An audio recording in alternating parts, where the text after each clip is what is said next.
Hello guys, and welcome back to a new series.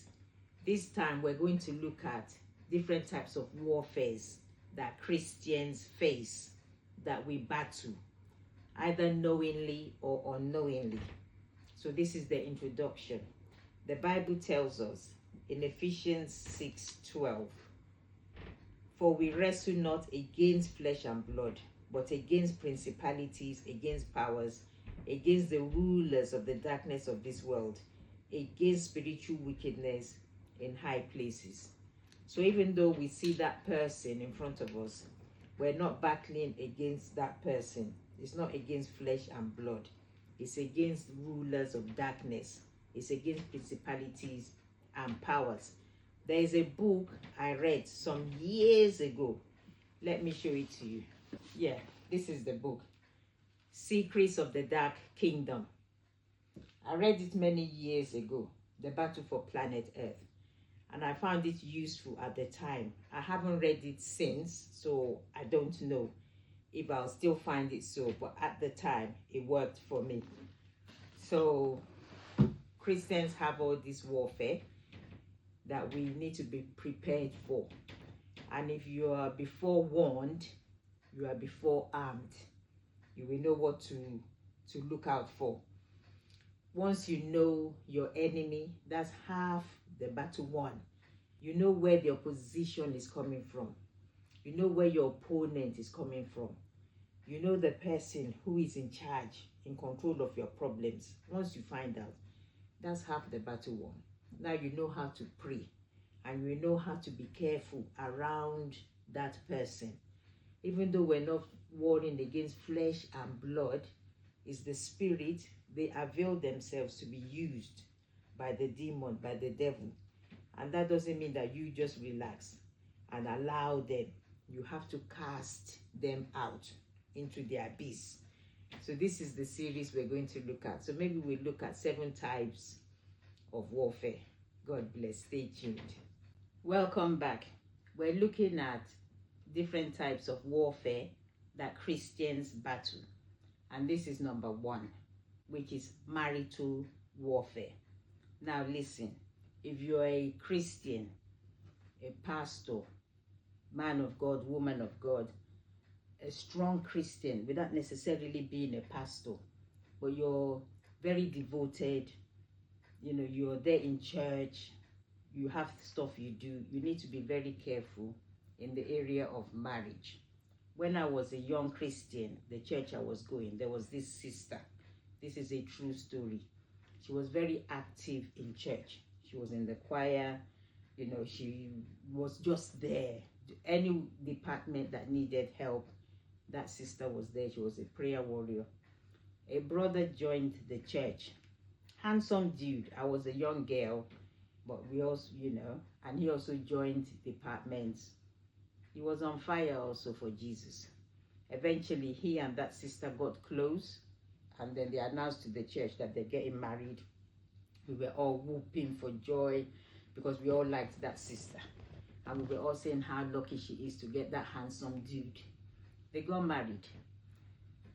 Shortly after the marriage, the sister didn't come to church anymore.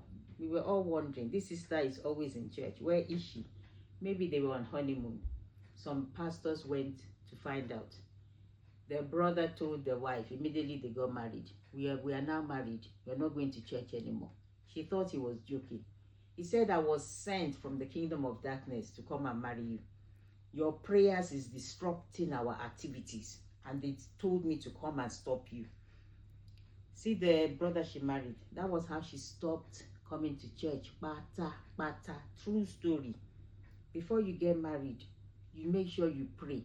And those pastors, sisters will be bringing you food up and down. Pastor, I cooked this. You will sit there, you will eat. You are happy. You don't know that by eating that food regularly, you're going to become spiritually weak because your prayers is disrupting their activity.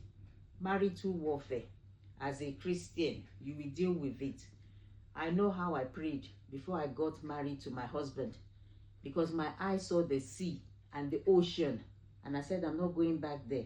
I seriously prayed, and even though I prayed, there was still battle at the beginning of our wedding, before the blood of Jesus conquered it. So marital warfare, you need to be careful before you marry. Pray. God bless you. Hello guys, welcome back to the series, the types of warfare that Christians battle. We've talked about marital warfare. Today we're going to talk about foundational warfare. Where I was doing my placement after I finished my course, there was a manager in the office. He came to work. He'd been off sick for months. We don't know what happened to him. And he came to work one day. His right hand was cut off. And we all went, Oga, what happened? Oga, because he was a nice man. Oga, what happened? He said in his family, before the men turn 40 years of age, true story, an accident will happen and the right hand will be cut off. So he has been praying, hoping that he will pass it. It will pass him. He will not suffer the same consequence. And he's now 50. So he said, okay, this thing will not happen to him, because it happens to the men in his family before they turn 40. He's now 50. And he was doing some work on the machinery. His hand got trapped, cut off. You see, foundational. It caught up with him. Someone once told me that her mom prayed that she doesn't want any of her children to die. She doesn't want to bury any of her kids. So she went to a shrine and they said, okay, you need to give us something in replacement. She said, okay, I have 3 daughters. Don't let any of them get married in replacement for them not dying, before her. They said it was granted. All her daughters, none of them are married. They have children, but they cannot get married. They're all living in their mother's home. It was one day when the 3 of them went to their mom. Mom, why are we all at home? Why can't we marry? A man will come, last minute, everything will break off. Then she confessed to her children, I didn't want any of you to die. So I did an exchange. So you cannot get married, but you will live long. That's a foundational warfare. You will need to pray yourself out of it. So if you are noticing any evil pattern in your family, you need to pray yourself out of it. A brother told me he was close to his stepmom. He was trying to do a business. Anytime he gathers money to do the business, something will happen, he will spend the money. Something will happen, he will spend the money. He later found out it's the stepmom who didn't want him to start that business. Foundational warfare. God bless. Welcome back to our new series, the types of warfare that Christians face. And this one we're going to look at is pessimistic warfare. Some people have a pessimistic attitude. They always believe that something bad is going to happen. They always believe something negative, something terrible is going to happen. This is a warfare. As a Christian, you're not supposed to have a pessimistic outlook on life. Christians have faith. You're supposed to build yourself up. By his stripes I have been healed. You build yourself up with scripture. Not always thinking that, I bet if I go to that interview, I'm not going to get it anyway. I never get an interview. What sort of this thing is that? So a woman told the husband, oh, I'm sure you have a girlfriend. You have a girlfriend. You have a girlfriend. I'm sure you're cheating on me. I'm sure. Every day, when this man comes back from work, no peace.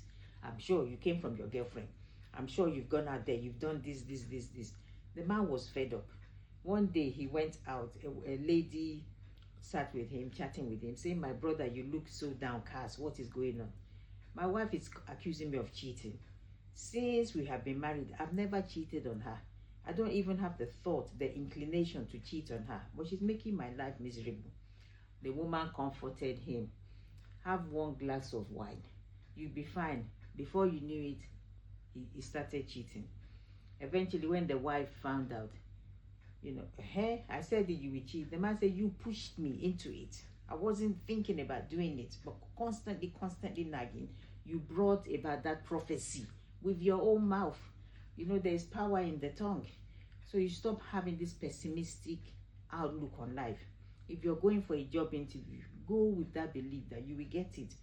Those who will get that job, as my mom used to say, they don't have two heads. They're the same as you. So pessimistic outlook on life, that is a warfare. Once you know that you are that kind of a person, you need to pray it out of your life. I'm never pessimistic. No matter what I am going through, I always believe that it is well. My sister, it is well. It is well. Remember the woman whose son died? You know, she was going. The husband said, "Where are you going?" "It is well. It is well."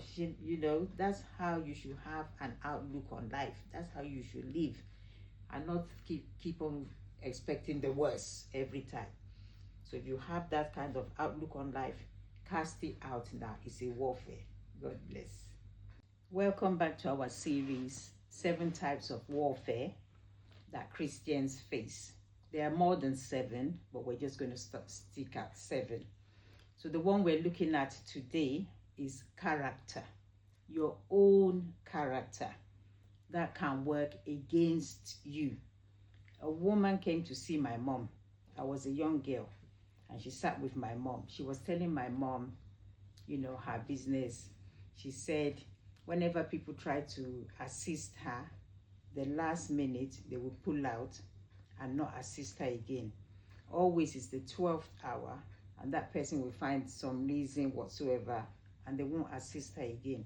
Then my mom said she needs prayers, because this is not good. How can the people just be pulling out the last minute after they've got to that stage? This woman was not in our house 10 minutes. True story. Not 10 minutes. Somebody said something to her. I can't remember what it was. Maybe they passed and they hit her slightly or whatever. She flared up. She lashed up. She was insulting them from head to toe. Nobody could calm her down. "Madam, it was an accident. What's happening?" And I, a little girl, I sat there and said, this is your problem. It's your character. There is no witch in your village. There is nobody that is in this your case. It's you yourself. Just a little thing. How this woman flared up. Said, "Oh, so sometimes you might have a man. You're all planning everything, getting nearer the wedding. The man says he doesn't want to marry you anymore. You said it's witches. What about your character?" It's a warfare. You need to deal with it. The same thing with a man. Maybe the way you are treating the girl. Last minute she says, "No, I can't marry this boy." You say, "Oh, it is that my grandmother in the village." No, you need to check your character. What are you doing which is chasing people away from you? So character is a warfare that Christians, there was a short drama that they did some years ago in the church, where this girl came to see the pastor, that all the men who want to marry her, they run away. She got up and went to the toilet. Before she came back to sit, somebody else had sat there. She dragged the person, removed the person's wig, threw the girl on the floor. That is my seat. That one on the floor said, "But you could have just told me to get up now." The pastor observed it and said, "No, you don't even need to see me. You can see how you behave now." That's why the guys are running away. So character is a warfare Christians need to deal with. God bless. Welcome back to our new series, the types of warfare Christians face. And today we're going to talk about the spirit of religion. Remember the Pharisees. They were religious. They loved God, but they hated people. Everything had to be religious. This is how it is. We're not going to bend. We're not going to be flexible. When I started my degree in kingdom theology, that was the first thing we were taught by our first lecturer, that we need to have a teachable spirit. Otherwise, it's going to be very difficult for us in this course, because we've all come from different church backgrounds. We all have things that we believe, but during the point of that course, some of the things we believe will be challenged. So if we don't have a teachable spirit, we'll be rigid, we will not learn. So I had to pray seriously against that, because the church I was going, they had their own belief, which many other churches didn't have. And there were some things that I had to say, actually, we are wrong here. You have to get to that stage. So the spirit of religion, that is a warfare. You know, there are some things you should be able to drop because you do this in your former church. Doesn't make it right. You know, maybe your former church, every Sunday morning, you can't do this or you can't do that before going to church. The church you are now going, you can do that, but you might be thinking, the church I grew up as a little girl, if you're on your period as a woman, you can't go to church for 7 days, you know. But we are no longer under the law. We are now under grace. You should be able to go to church to worship your God. So even though I left that church, the new church I was going that did not practice that, I was reluctant to go to church. Oh, I can't go into church. I'm unclean. When God said, what I have cleansed, don't call it unclean. We're no longer under the law.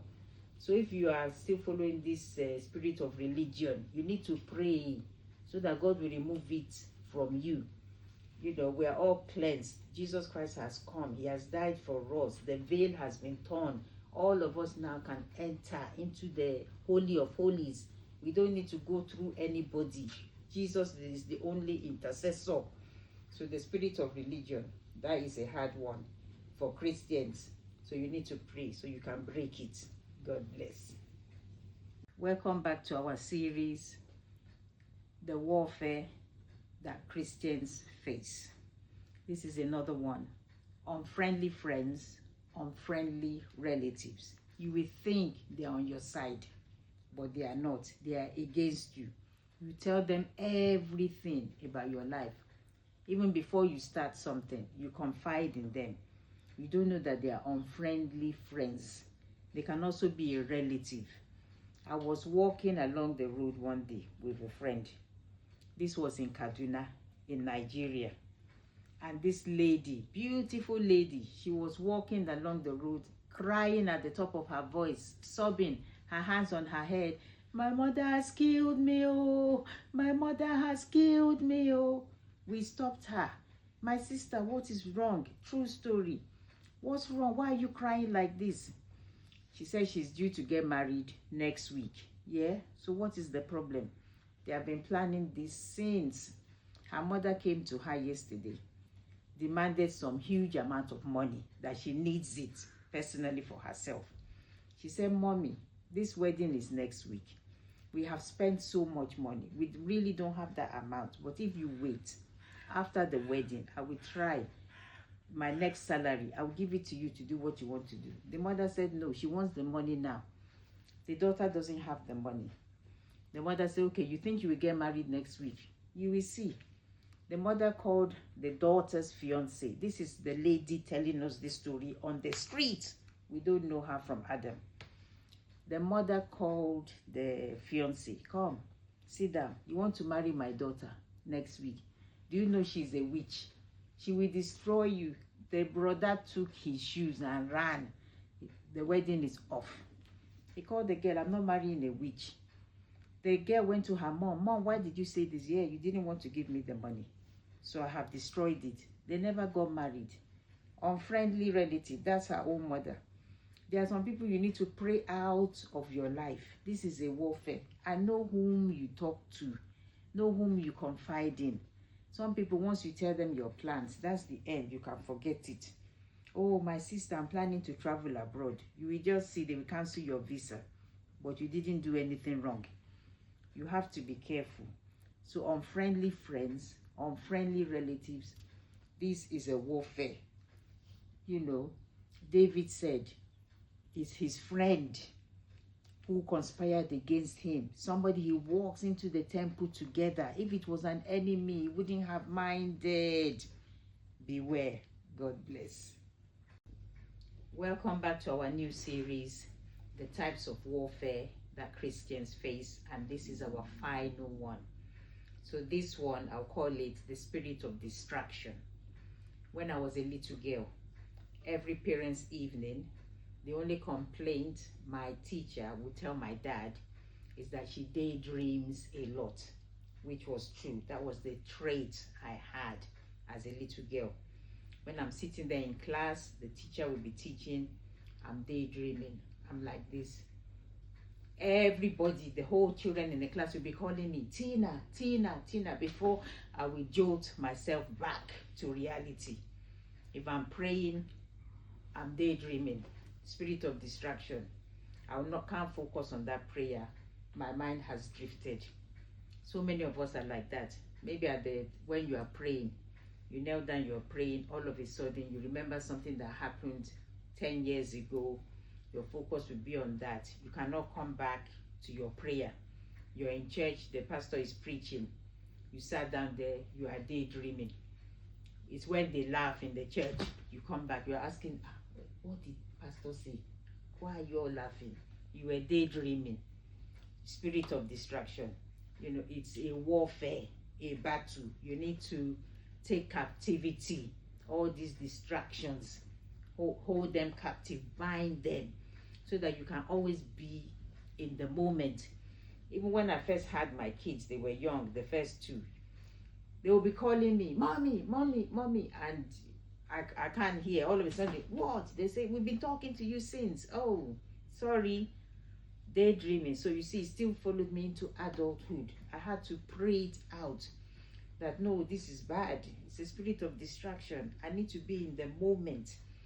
So if you catch yourself like that when you're praying, you're drifting, bring yourself back. That's why you shouldn't lie down on your bed when you're praying. You will fall asleep or you start daydreaming. Make sure you are up. If you know that you have that trait, you move around, walk around, so that you be in the moment. But if you can sit down while you pray and you're not going to drift off, that's fine. Any position you take before God, He will answer. You can lie prostrate, but if you know you're going to fall asleep, get up, walk around, move around. So the spirit of distraction, that is also one of the tactics that the devil uses against us. So this is the end of the series, 7 types of warfare. I hope you've enjoyed it, and come back soon for another series. God bless you.